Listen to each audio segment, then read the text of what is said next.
रे रघुबर सिया बाड़ी अति सुकुमार रंग जानी डालू रे रघुबर सिया बाड़ी अति सुकुमार हम सबके अति प्राण प्यारी हम सबके अति प्राण प्यारी हो मातु पिता के दुलार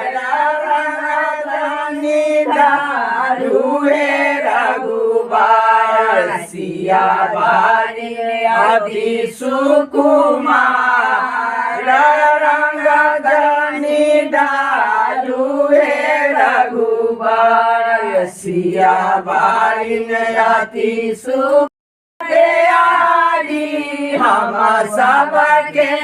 अति प्राण प्यारी हो मातु पिता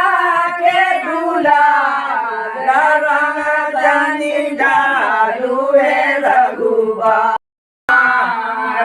रंग धनी डालू हे रघुबर सिया बाड़ी अति सुकुमार।